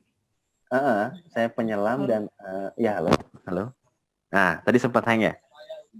Beli ya Mbak ya. Oke. Otomatis di situ Mbak bakal berpikir seperti ini. Karena interest saya menyelam dan produk selam itu mengeluarkan merchandise untuk masyarakat sekitar dan memiliki banyak impact ke masyarakat. Iya. Nah, itu kan bisa menimbulkan rasa, kayak saya pengen bantu deh, walaupun anggaplah gelang cuma harganya 5.000 atau 10.000 gitu. Iya. Pasti dong gitu kan. Pasti. Nah, sekarang kita sebagai content creator nih, atau apabila sepandai-pandailah kita memanfaatkan dalam tanda petik positif ya, memanfaatkan apa yang sekiranya bisa punya impact ke banyak orang dan juga memberikan interest apa? Ketertarikan akan sesuatu hal itu sebagai objek. Ya, itu penting. Itu mesti kita pelajari baik-baik. Seperti itu. Yep. Nah, thank you Mbak Molly. Sama-sama, Mas. Oke, sekarang kita lanjut ke daerah conviction. Conviction itu apa? Nah, yang tadi kita belanja ke Tokopedia, apa Bukalapak, apa segala macam ya. Di saat tadi ada yang bilang beli ban sepeda, butuh ulasan. Itu sebagai bukti nggak kira-kira? Kalau nggak ada ulasan, kalian percaya nggak? Kurang percaya. Nah, itu kan. Berarti conviction itu penting. Sekarang pertanyaannya gini, Mas Adi, gimana kalau ternyata sampai detik ini, kalau saya punya klien, saya nggak pernah request klien saya untuk kasih testimoni. Kira-kira harus diubah nggak? Kira-kira klien harus bisa kasih testimoni nggak ke akun sosialnya Mbak Siva kira-kira? Gimana, Mas? Nih, semisal nih, Mbak Siva sebelumnya misalkan ya, kita jualan madu ya Mbak ya? Ya. Oke. Iya. Dan saya pembeli gitu. Tapi saya udah langganan sama Mbak Siva itu 5 tahun. Tapi selama 5 tahun itu saya nggak pernah ngasih komentar di sosial media Mbak Siva bahwa madunya Mbak Siva tuh enak banget loh. Bisa ini, bisa itu, bisa ini, bisa itu. Nah, karena selama ini nggak kepikiran untuk komen, Mbak Siva mungkin nggak minta saya komen, Mas Adi, aku Mbok Yo di komenin, untuk apa? Untuk promo gitu. Mungkin nggak?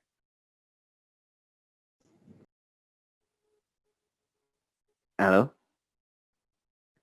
Kalau itu memungkinkan gitu. Nanti Mbak Siva misalnya, "Iya Mas, nanti kalau Mas Adi komen, Mas Adi tak bonusin madu berapa mili misalkan."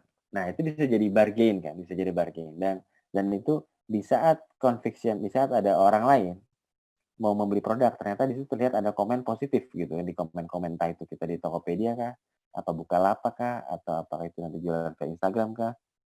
Jadi komen positif itu penting. Terutama apabila di saat ada apa namanya, klien yang bertanya ke kita. Misalkan, "Mas, harganya berapa?" Kalau semakin cepat kita apa namanya, membalas pesannya dalam hitungan menit, berarti respon bagus. Itu ada kemungkinan nggak apa namanya, klien berlanjut ke pembelian? Nah, itu mesti kita pahami dulu. Iya Kak, banget Nah, itu. banget kan gitu. Kalau dibalasnya lama, males banget nggak Mbak Stevi kan? Iya, Langsung mending cari yang lain. Iya, pasti kita belok ke yang lain kan. Ini balasnya lama lagi nih, sebel nih, ngeselin, kan kita pindah aja. Nah, itu penting. Oke. Nah, terakhir itu desire. Desire itu maksudnya gini. Tadi di saat feedback-nya itu sudah bagus, kalau feedback udah bagus biasanya ada keinginan. Kayaknya pengen deh kita di ban sepeda tadi gitu. Kita pilih-pilih dulu deh model ban sepedanya apa gitu. Apakah mau yang warnanya pelangi kah, ataukah warna hitam kah, atau whatever gitu kan. Sampai akhirnya kita masuk ke dalam ranah action. Nah, inilah journey sebenarnya dari tugas salah satu peran visual, peran dari content creator ya, lebih ke visual. Ini untuk ini sebenarnya. Ini roadmap-nya. Urutan-urutannya dari awareness dulu, interest, conviction, desire, dan sampai si pembeli itu membeli. Ini penting. Oke. Nah, ini tadi ini kalau kita lihat gambar sebelah kiri ini adalah penjelasannya seperti itu. Oke, ya lanjut.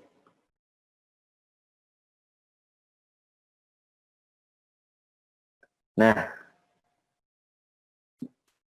apa peran ilmu komunikasi visual dalam merancang sebuah konten?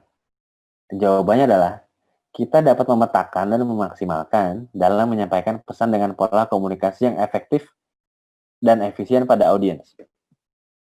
Untuk contoh apa? Ada yang pernah ngeliat ini nggak, lukisan manusia purba di dinding?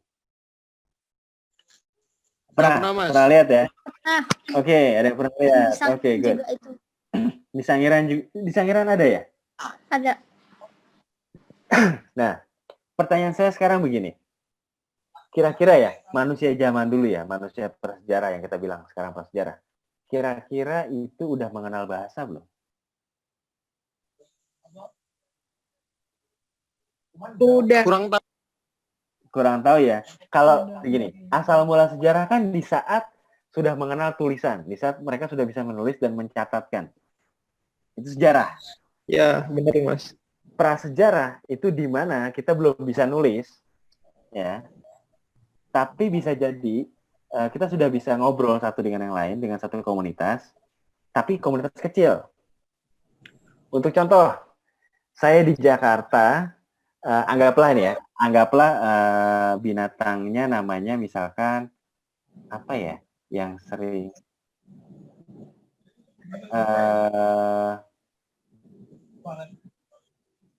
kambing misalnya. Anggaplah kambing itu belum ada namanya.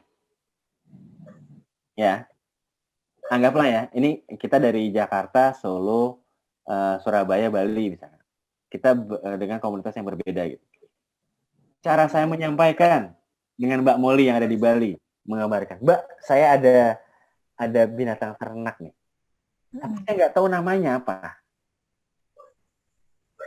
Ada tanduknya, ada jenggotnya, ya kan? Tingginya sekitar 1 meter berapa senti gitu kan? Kakinya ada 4. Nah, itu untuk mencapai kesepakatan kita menamakan kambing gimana ceritanya, Mbak? Gimana ya? Nah, menarik Kalau kan? ada, iya. Heeh. Lebih enak. Jadi kayak misalkan gini, kalau kayak di bahasa Bali ya sama bahasa Jawa misalkan, ada Ya. kesamaan nggak dalam penamaan hewan misalkan? Kalau kambing sama sih namanya. Oke, kalau misalkan lalat.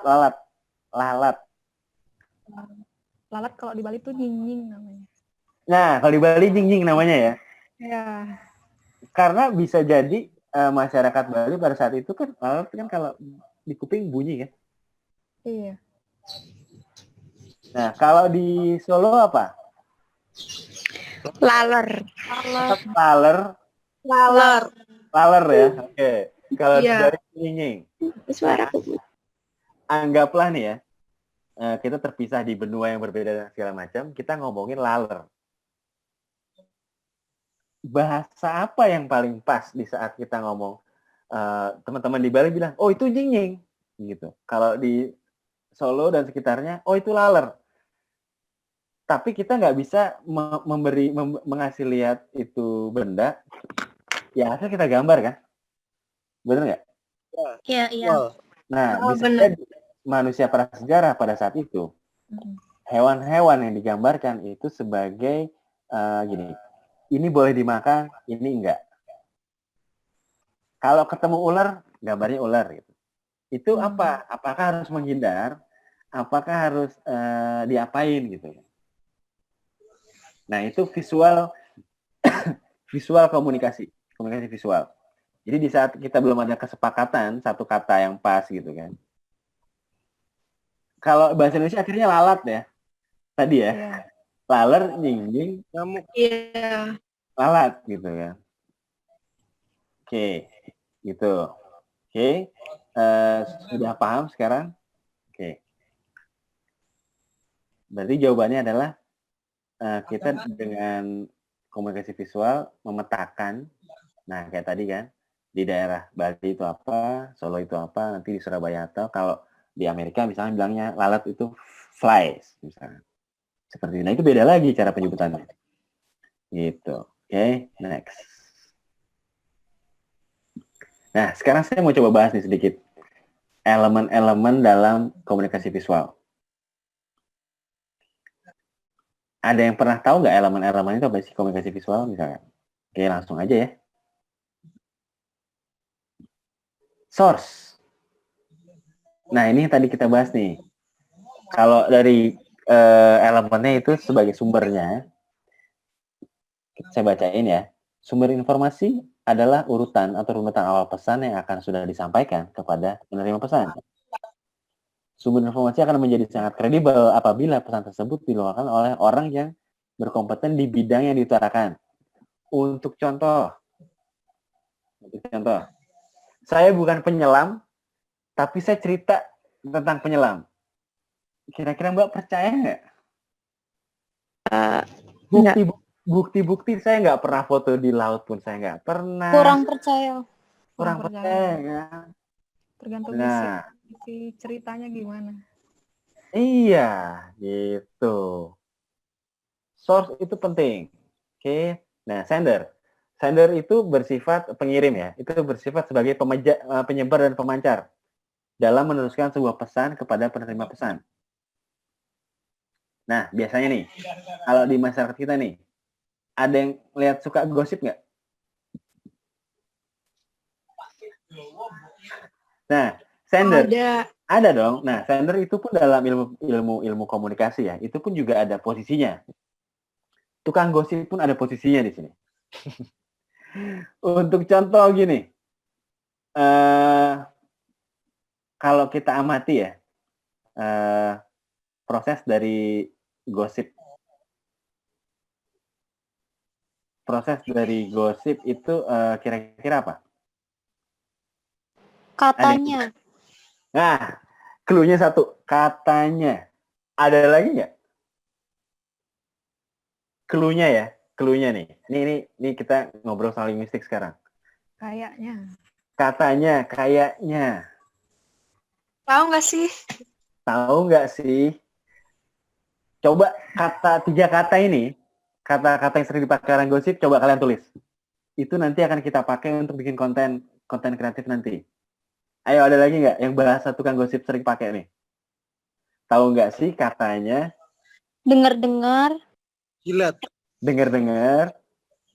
Apa Mas Haji? Ayo, apa? Ada lagi? Nanti kita akan bikin nih konten kreatif menggunakan bahasa-bahasa tadi sebagai trigger. Ayo, ada lagi nggak? Segitu dulu ya.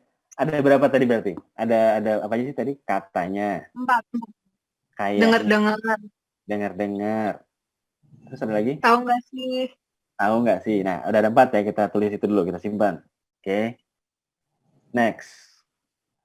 Nah, ini yang tadi kita bahas. Channel itu maksudnya saluran media yang digunain. Ya. Dalam implementasi keseharian dapat melihatnya langsung seperti kayak media cetak, media televisi, media digital, dan lain-lain. Nah, receiver itu penerima. Penerima adalah kebalikan dari pemancar. Maksudnya pemancar itu yang tadi sumber yang mengirim pesan ya. Dengan merekonstruksi pesan yang diterima dari pemancar. Nah, di saat pesan diterima, ada kemungkinan nggak misinformasi?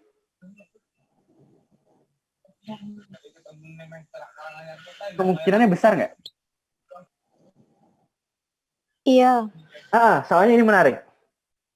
Suatu ketika saya visitasi ke daerah Kalimantan.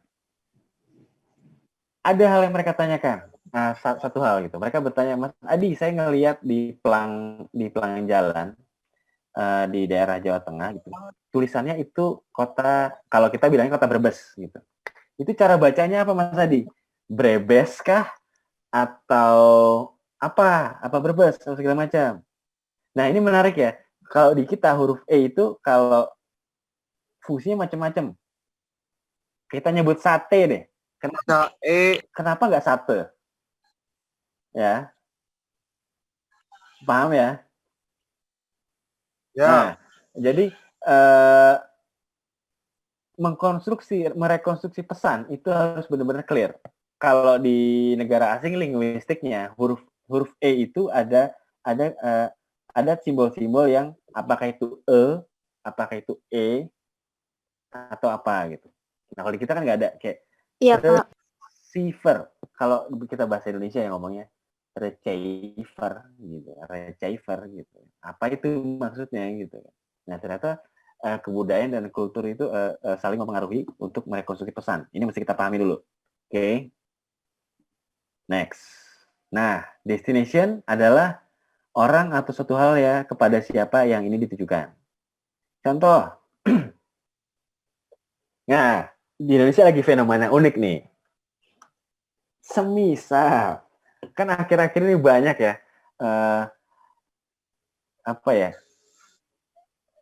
nyinyir tuh jadi sebuah tren yang gimana gitu, bener nggak sih? Nyinyir, kita bersikap, ini gini. Nah, padahal, semisal gini, destinasi pesan, misalkan, saya liburan ke Bali itu saya kemarin habis 50 juta misalkan. Satu malam. Misal. Nah, kalau dengan lihat harga segitu otomatis by default pesan itu ditujukan untuk level market yang mana? Beda-beda kan? Nggak Mbak Muli, kira-kira Mbak? Kalau misalkan nih, ternyata ada juga loh yang di Bali itu, kita ke Bali itu habisnya cuma 500.000 aja. Ada. Nah, kadang-kadang destinasi message itu kayak tadi, ada juga beberapa masyarakat yang sekarang itu punya fenomena salah satunya fenomena nyinyir, nggak produktif itu sebenarnya. Bisa tanya komen nggak jelas gitu, tapi mereka itu bisa kita gunakan sebagai corong sering diulang-ulangnya apa yang mereka kritik gitu. Semakin tersebar luas, semakin digosipin, semakin tren kan, kayak odading, kayak misalnya kayak odading gitu misalkan. Itu semakin banyak yang ngomongin, banyak kepo kan, mau lihat, oh ini tuh, oh itu tuh, oh odading tuh ternyata apa gitu. Seperti itu. Nah, kita masuk ke bagian message. Message adalah pesan berupa sebuah konsep, informasi, komunikasi, atau pernyataan yang dikirim dalam bentuk ditulis, direkam, atau bentuk visual, verbal kepada penerima. Nah, ini tadi kita sudah belajar, sudah bahas. Feedback, tanggapan. Nah, selama saya ngomong tadi sekitar 1,5 jam, menurut Anda, feedback Anda, saya itu orangnya seperti apa? Coba, feel free. Saya mau ngomong saya satu persatu. Dari Mbak Molly coba. Mas Adi itu apa? Mas Adi itu gimana? Kalau saya Nggak apa-apa? humble. Open. Oke, humble. Humble. Oke. Yang lainnya gimana? Coba satu persatu, saya pengen dengar suaranya. Giliran. Friendly, easygoing, open-minded. Oke, friendly, easygoing, open-minded. Misalkan. Ada lagi? Gayeng. Hah? Gayeng. Gayeng itu apa, Mas? Tambahan. Jahil. Oh, Jayo. Asik, Mas. Oke, ada lagi? Nah, Asik. asik. Oke, berarti feedback tersebut itu bisa kita gunakan sebenarnya sebagai introspeksi kita dalam suatu saat nanti kita membuat konten, itu sebagai alat introspeksi. Misalkan kita membuat sebuah campaign, sebuah posting, kok yang nge-like cuma dikit ya? Kalaupun yang nge-like banyak, tapi kok nggak ada yang komen ya? Mendingan mana? Banyak nge-like atau banyak yang komen? Menurut kalian? Banyak komen. Banyak like sama banyak komen. Pilih mana? Pilih enakan lebih mendingan banyak like atau lebih banyak komen? Kalau personal Banyak sih komen. banyak like ya Mas. Kalau personal. Komen. Komen. Komentar kalau saya. Komentar. Ada yang komentar, ada yang like gitu kan. Ya, sebenarnya sama aja, bebas-bebas aja. Cuman ada juga tipikal dari audiens dari apa sih namanya? Dunia maya ya. Itu kan kadang-kadang ada yang tipikalnya mau komen aja malu, ada ya. Jadi mereka nge-like aja gitu kan. Banyak Mas, banyak. Banyak kan yang mau ngomong malu, mau komen tapi sungkan gitu kan. Jadi nge-like aja. Ataupun kadang sekedar temenan pun nge-like karena temen pun ada kan. Ada, Mas. Ada. Nah, itu bisa jadi bias nggak? Bahwa barang kita itu bagus, yang kita jual. Bias kan? Nggak informasi seutuhnya bahwa, oh ini barang benar-benar bagus. Nah, itu mesti kita sikapi juga how to-nya gitu kan di saat membuat postingan. Oke. Nah, sekarang gini, bagaimana cara memulai untuk merancang visual ya, bab ini ya. Saya mau coba bahas dulu ini tentang target pemirsa. Kalau misalkan target market kita nenek-nenek, mbah-mbah, kira-kira apa kita timbulkan? Gambar apa, Mas Aji? Kalau misalkan kita jualan minyak angin, Mas. Yang pakai minyak angin itu targetnya biasanya mbah-mbah ya, nenek-nenek ya. Nah, kira-kira nih, untuk nenek-nenek itu beli minyak angin kita, gambarnya kira-kira apa yang tepat buat ya? Gambar nenek-nenek juga, Mas. Gambar nenek-nenek juga. Bisa. Kalau dulu tuh, ingat nggak Mas, iklan Extra Jus kalau nggak salah. Diperankan bintang iklannya kalau nggak salah itu waktu itu Mbah Marijan. Marijan. Iya. Extra Jus itu minuman kakek-kakek apa minuman anak muda? Anak muda. Mas-mas muda ya? Mas-mas gitu ya. Tapi kenapa yang dipakai kok roso-roso? Mbah Marijan. Why? Kenapa? Legend kayaknya Mas. Jiwa pemuda. Nah. Karena Mbak Marijan juga terkenal sama rosonya. Oke. Itu bisa kita kumpulin ya. Tapi kalau kita perhatikan, Kalau kakek-kakek minum extra jos, itu bisa bikin jadi gesit lagi gitu kan.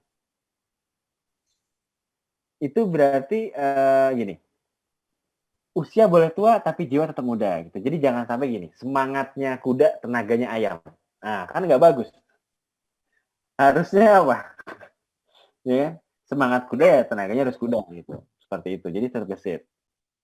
Nah, itu contoh. Jadi gini, target pemirsa. Jadi ada baiknya kalau kita misalkan targetnya tadi, kita ambil contoh gini, anak TK deh. Anak TK tuh usia berapa sih kira-kira teman-teman ada yang tahu nggak? 4 tahun, 4 Lima. tahun, tahun 5 456 Oke, kita tahun. ambil range-nya 4, 5, 6. Oke. Kira-kira kita nih lagi dapat job untuk ngelukis taman kanak-kanak gitu kan. Bikin mural, bikin graffiti gitu. Kira-kira gambar apa yang paling pas buat mereka? kupu-kupu, kayu, Hewan-hewan. masih yang lucu-lucu Kak biasanya. Oke. Kalau saya mau kasih lukisan Wonder Woman boleh nggak? boleh. Haru. Kenapa boleh? Atau misalkan saya coba, saya ngelukisnya ini aja deh, ilustrasi Iron Man. Gitu. Boleh nggak kira-kira? Boleh, Boleh. tapi biasanya kurang ini. Belum tahu biasanya kalau yang kayak gitu, Pak. Nah, apa bedanya Iron Man sama Wonder Woman? Kalau Selain- Iron Man tertutup, Wonder Woman terbuka. Oke, tapi di antara dua tokoh tersebut, itu seringkali memperlihatkan efek action, kekerasan. Nah, itu bisa baiknya untuk anak kecil itu ada batasan umur. Untuk anak TK itu belum boleh nonton film-film kekerasan. Kalaupun orang tuanya senang Spider-Man, ya anaknya jangan ada yang nonton Spider-Man. Nanti takutnya ikut mukul atau apa. Pernah nggak ngeliat anak-anak TK itu tiba-tiba suka kasar gitu ke temannya? Sering. Sering kan? Nah, itu adalah influence dari visual yang dia tangkap selama ini. Entah itu di TV, entah itu di sehari-harinya dan segala macam. Jadi, sebagai seorang content creator, wajib banget untuk memperhatikan usia yang akan kita kita tuju, kita target. Jadi kita nggak bisa sembarangan, ya. Seperti itu contohnya. Kalau di sini catatannya nih, pastikan informasi pesan yang akan dirancang dapat dipertanggungjawabkan. 1. Tidak melanggar norma, tidak melanggar budaya setempat yang berlaku di Indonesia ya, terkait dengan entah itu usia, apakah strata sosial, etika, atau sara, suku, ras, dan agama. Itu nggak boleh. Content creator nggak boleh. Nggak boleh melewati batas-batas tersebut. Oke. Ya, lanjut ya. Nah, apabila kita lagi misalkan nih, kalau kita bikin konten gitu tentang masakan gitu, tentang makanan ya apa ya? Mbak Molly selama di Jakarta makan apa aja, Mbak? Saya apa ya? Masak atau apa? Masak saya sama. Pernah coba jajan? Pernah coba jajan? Pernah. Apa tuh pas di Jakarta? Bakso sih. Bakso? Oh. Beda nggak, Mbak, bakso di Bali sama di Jakarta? Ada perbedaan nggak? Nah, saya pengen tahu nih. Ada kayaknya, ada. Beda bentuk? Bentuknya sama bulat? Rasanya, Mas. Rasa kuahnya beda. Oke, rasa kuahnya beda. Nah, anggaplah nih ya, Mbak ini seorang jurnalis yang meliput bakso misalnya, ya, meliput bakso. Beberapa Mbak ambil dari artikel asing. Ternyata orang asing juga ada sempat membahas bakso nih. Mbak ambil kutipan dan juga Mbak meliput gitu. Nah, ada baiknya misalkan Mbak mengutip dari siapa gitu. Mengutip pernyataan bakso dari Aristoteles misalkan. Nah, wajib tuh ditulis. Aristoteles atau Socrates itu harus wajib ditulis. Nggak boleh nggak ditulis ya. Itu wajib. Jadi apapun itu, entah itu gambar, entah itu apa, wajib. Jadi kalau nanti kita membuat konten, one day kita jadi reseller nih misalkan. Ternyata kita mengutip artikel atau apa, ya itu dia. Harus wajib dicantumkan. Oke. Ya. So far sampai sini ada yang mau tanya dulu nggak sebelum saya lanjut ke pertanyaan lain?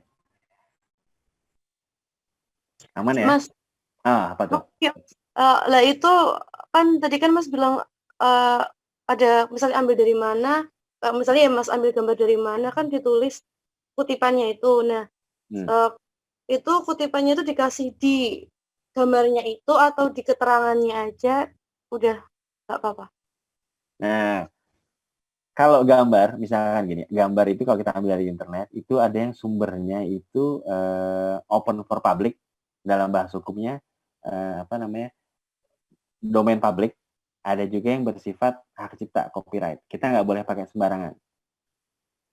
Tapi alhasil di Indonesia, orang-orang itu nggak pernah kenal yang namanya copyright, hak cipta. Iya. Gambar apa aja dipakai gitu kan. Yang penting jualan. Nah, kira-kira bagus nggak? Kurang bagus. Enggak bagus. Iya, masa motonya gini, mencuri adalah awal dari sebuah keberhasilan. Kan nggak gitu. Mencuri gambar loh ya. Nggak gitu. Jadi caranya gini. Anggaplah yang punya gambar saya ya. Misalkan saya membuat sebuah fotografi dan fotografi itu saya upload di Google gitu kan. Di internet lah. Di saat kalian lagi membutuhkan gambar tersebut, di situ ada keterangan nama saya, copyright nama saya misalnya Adi Nugroho gitu, Adi NSA misalnya.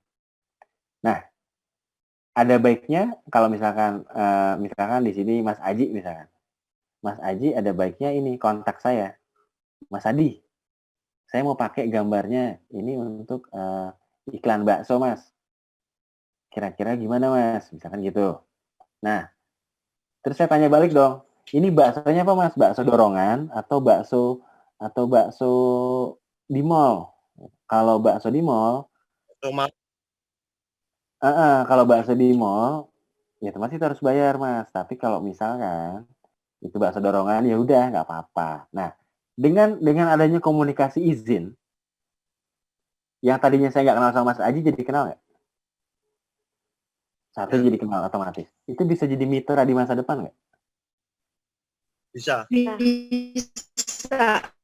Contoh ya, kayak tadi nih, kita ngumpul di sini nih, tiba-tiba Mas Aji cerita, saya punya ini Amazon Mas, saya nyablon Mas. Tadi saya langsung bilang apa? Mas, berarti saya bisa dong plus 8 ke Mas. Nah, satu poin kan?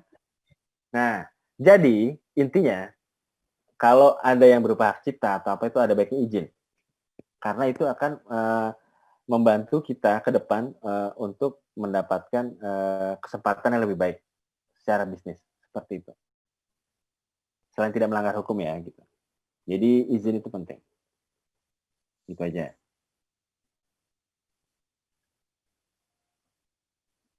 Nah,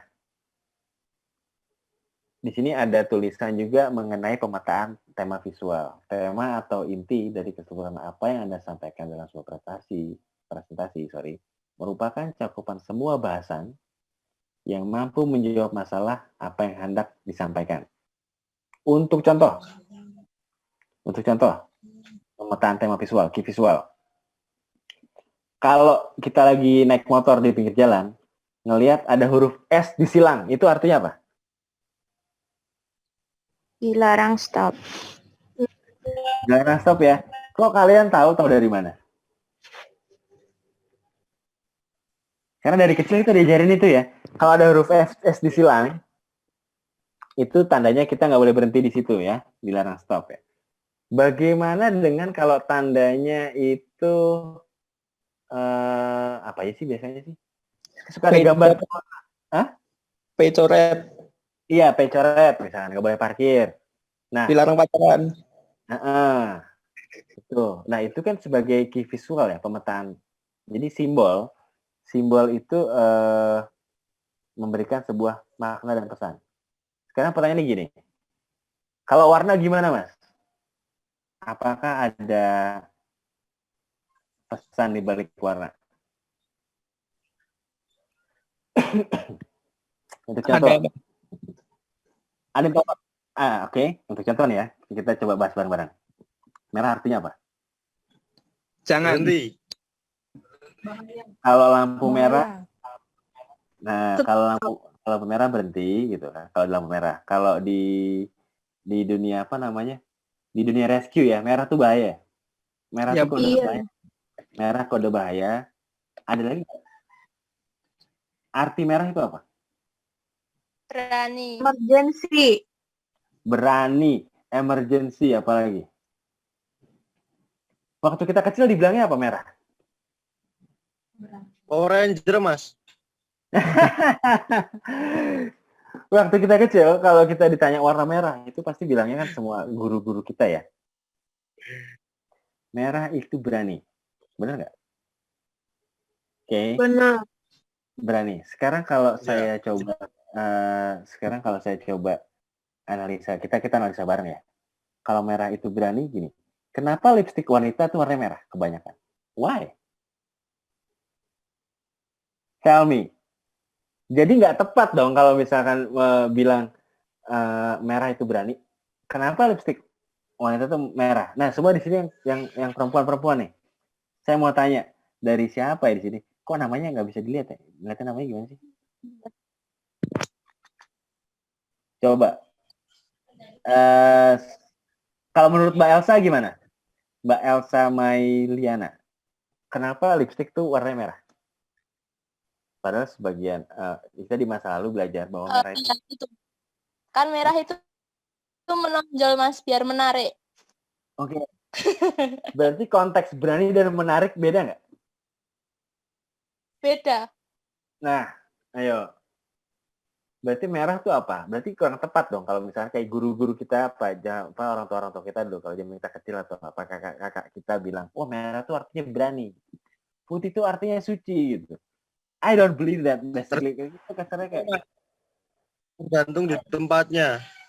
nah, Tergantung penempatannya. Oke. Contohnya apa, Mas? Ya kayak tadi di dunia lalu lintas itu merah itu berhenti. Kalau di dunia rescue itu merah itu berbahaya. Contohnya hijau aja. Kalau di hijau di dunia lalu lintas itu boleh lanjut. Kalau di dunia di geografi hijau itu pepohonan. Kayak gitu, Mas. Oke, bisa. Nah, tapi kalau misalkan ada pernah dengar nggak istilah psikologis warna? Psikologis warna. Psikologis warna. Pernah. Pernah dengar, lihat. Pasti pernah dengar kan? Kayak tadi kita bahas merah. Nah, semua waktu kecil pasti kita dibilang merah itu berani, gitu kan? Tapi dalam aplikasi kenyataannya ternyata merah itu bahaya. Merah itu apalagi tanda bahaya bisa jadi merah itu urgensi gitu atau segala macam gitu. Dan sampai lipstik kok merah juga. Nah, saya penasaran nih. Waktu saya tanya teman-teman perempuan, merah itu kalau di kalian itu apa maksudnya? Kok merah gitu? Apakah kalian berbahaya gitu kan? Karena dengan pakai lipstik itu, oh gitu. Gimana kan? Sekali. Iya. Nah, ternyata ada juga gini. Kalau dari sisi psikologi, merah itu agresif. Agresivitas sifatnya. Ya. Nah, biasanya nih teman-teman perempuan kalau pada dandan, maksudnya bukan jadi agresif tiba-tiba jadi harimau gitu kan nggak juga gitu, tapi lebih ke apa namanya? Gue kelihatan seger loh, seger. Kalian kalau lagi dandan yang kalian kejar targetnya itu kan kelihatan seger gitu. Gini, mending lihat tomat warna merah apa tomat warna hijau? Merah sih. Merah. Merah. Kelihatan Merah. segar tomat merah tuh, bener nggak? Nah, itu salah satu pertimbangan juga gitu. Oke, merah. Bagaimana dengan warna hijau? Hijau artinya apa? Sejuk. Adem, sejuk, Kalau kita pakai damai. kalau kita pakai perasaan ya, di saat kita datang ke hutan gitu kan, melihat di hutan. Tadi disebutin ya sama teman-teman ya, sejuk, damai, Damai. sejahtera nggak? Sejahtera nggak? Sejuk, damai, sejahtera nggak? Itu kepake nggak sejahtera? Ayo, apa lagi?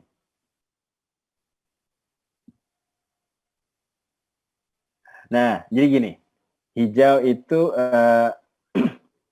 lambang kemakmuran sebenarnya ya. Kalau dari sisi apa namanya gini, kayak kita ngelihat apa namanya, kalau di bahasa Jawa istilahnya ada hijau royo-royo gitu kan. Kalau di Bali apa tentang hijau? Ada nggak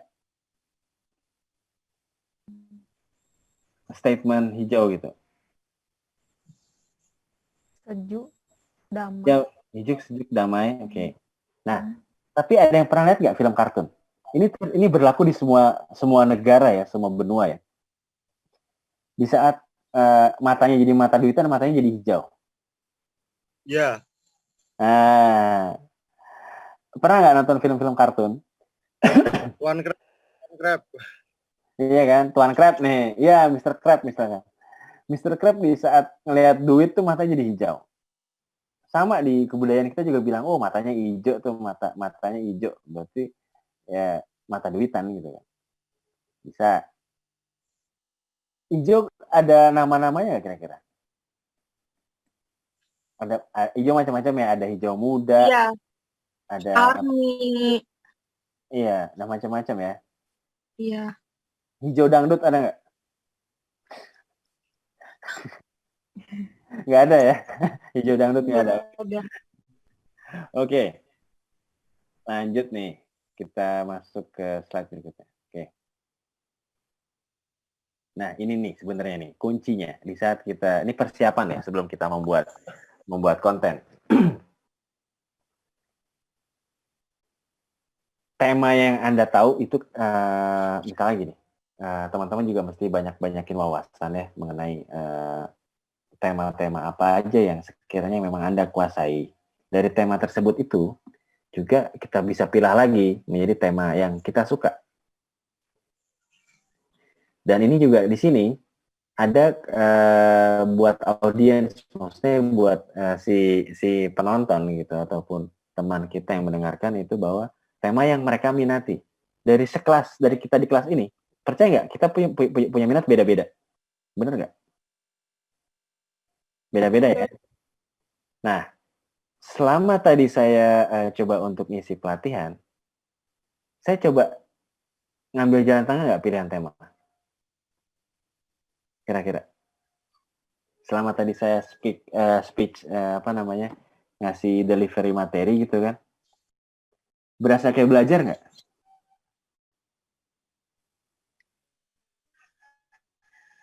Ngobrol.